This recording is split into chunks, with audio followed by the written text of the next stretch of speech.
मुख्यमंत्री देवेंद्र फडणवीस आता बोलतात, बघूयात मुख्यमंत्री नेमकं काय बोलतात। कारण डिमांड बढ़ेगी, उसके कारण प्रोडक्शन बढ़ेगा, उसके कारण रोजगार बढ़ेगा और देश के अर्थतंत्र को एक नया बूस्ट ये सेकंड जनरेशन रिफॉर्म्स देने वाले हैं। और इतिहास में ऐसा बहुत कम देखा गया है कि इनडायरेक्ट टैक्सेस को इस तरीके से कम किया जाना ये अप्रत्याशित है, लेकिन मोदी जी इस प्रकार के निर्णय लेते हैं और देश को आगे ले जाते हैं। तो मैं ऐसा मानता हूं कि एक बहुत महत्वपूर्ण निर्णय लिया गया है और मुझे इस बात की खुशी है कि महाराष्ट्र की सरकार ने ये जो रिफॉर्म्स है इनको पूरे तरीके से सपोर्ट किया और हमने वहां पर भूमिका रखी कि महाराष्ट्र इसका पूर्ण समर्थन करता है और देश के विकास में, देश के प्रगति में महाराष्ट्र अपनी भागीदारी हमेशा रखेगा, रिफॉर्म्स में भी अपनी भागीदारी रखेगा।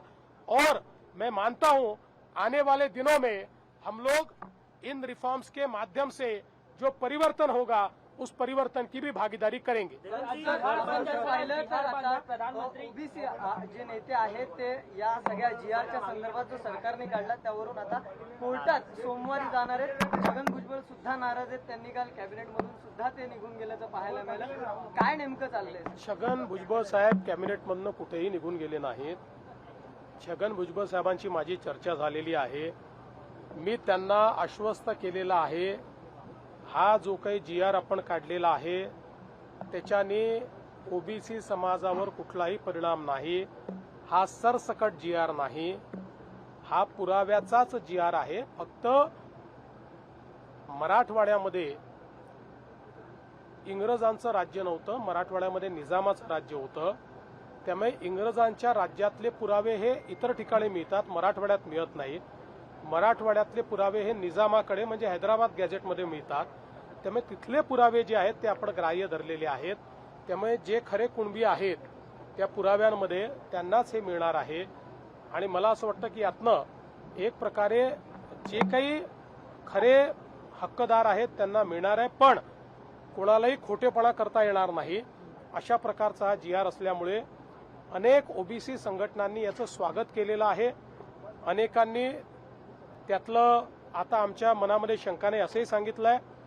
मला असं वाटतं की भुजबळ साहेबांच्या मनातली शंका आम्ही दूर करू, इतरांच्या मनातली शंका दूर करू। एक गोष्ट ओबीसी नेत्यांना देखील माहिती आहे की जोपर्यंत हे राज्य आहे तोपर्यंत ओबीसीवर अन्याय होऊ शकत नाही। जोपर्यंत हे राज्य आहे तोपर्यंत एका समाजाचं काढून दुसऱ्याला देण्याचा विचार होऊ शकत नाही। आम्ही मराठ्यांचं मराठ्यांना देणार, ओबीसींचं ओबीसींना देणार आणि ज्यांना खरा अधिकार आहे त्यांना ते देणार, कोणाचं काढून कोणाला देणार नाही। दोन समाजाला एकमेकांसमोर कधीच आणणार नाही। समाजाने सुद्धा तुमचे आभार मानलेले पाहिले, कोणतीही कटुताही मुख्यमंत्र्यांबद्दल नाही, कारण की आधी सुद्धा 10% जे आरक्षण मिळालं ते मुख्यमंत्री देवेंद्र फडणवीस असतानाच मिळालं होतं आणि आत्ताचा जीआर जो निघाला तोही तुमच्यामुळेच निघालेला आहे। काय म्हणत मी त्यांचे आभार मानेन आणि मी त्यांना सांगू इच्छितो की अनेक वेळा समजुती गैरसमजुती होतात, अनेक वेळा काही लोक जाणीवपूर्वक गैरसमजुती तयार करतात, पण आम्ही जे काही राजकारण शिकलो त्या राजकारणामध्ये पथका अंतिम लक्ष्य नहीं है, सिंहासन चढ़ते जाना, सब समाज को लिए साथ में आगे है बढ़ते जाना, हे आमचं ब्रीद वाक्य आहे। त्याच्यामुळे सगळ्यांना सोबत घेऊन आम्हाला पुढे जायचं आहे। मराठा समाज एक महत्वाचा समाज आहे, या महाराष्ट्राच्या जडणघडणीमध्ये एक मोठं कॉन्ट्रीब्युशन दिलेला हा समाज आहे, त्यामुळे या समाजाचं कल्याण झालंच पाहिजे।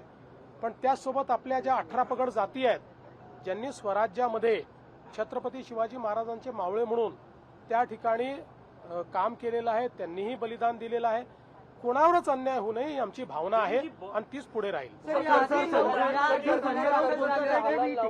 पुन्हा 9 गुन्हे दाखल झाले, जे आधी गुन्हे झाले ते मागे घेण्याचं सरकारने म्हटलं होतं, आता पुन्हा 9 गुन्हे जे आहेत ते दाखल झाले। आताचे जे गुन्हे आहेत ते माननीय उच्च न्यायालयाच्या आदेशानुसार दाखल झालेले आहेत।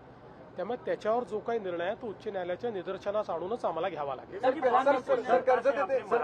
हलाल नावानी सोसाइटी लेकिन अब कहीं ना कहीं जो ओबीसी नेता है, चाहे छगन भुजबल हो या तमाम ऐसे नेता है, वो इस पर शक पैदा कर रहे हैं, कैबिनेट छोड़ करके चले देखिए, गए। कोई क्लियरिटी अगर आप दे सके तो। कोई कैबिनेट छोड़कर गया नहीं, सारे कैबिनेट में है और सभी ओबीसी नेताओं को हमने स्पष्ट किया है, हमने जो जीआर निकाला उसका ओबीसी पर कोई असर नहीं है। हमने सबको ओबीसी में डाल दो इस मांग को स्वीकारा नहीं है। हमने जिनके पास वैलिड एविडेंस है उन्हीं को ओबीसी में आने का हम लोगों ने एक जरिया तैयार किया है। और सबसे बड़ी बात यह है कि राष्ट्रीय ओबीसी महासंघ ने हमारे जीआर को पूरा इंटरप्रेट करने के बाद ये कहा है कि इससे ओबीसी के ऊपर कोई असर होता नहीं है। उन्होंने इसके ऊपर अपनी भूमिका स्पष्ट की है। भुजबल साहब से भी मेरी चर्चा हुई है, मैंने उनको भी यह समझाया है और मुझे लगता है की सारे ओबीसी नेता इसको मान्यता देंगे. तर भुजबळांसोबत चर्चा झाली आहे, ते नाराज अजिबात नाहीत। या चर्चांमध्ये काही तथ्य नाही असं देवेंद्र फडणवीस यांनी म्हटलंय। भुजबळांच्या मनातील शंका दूर करू असंही मुख्यमंत्री देवेंद्र फडणवीस यांनी म्हटलंय।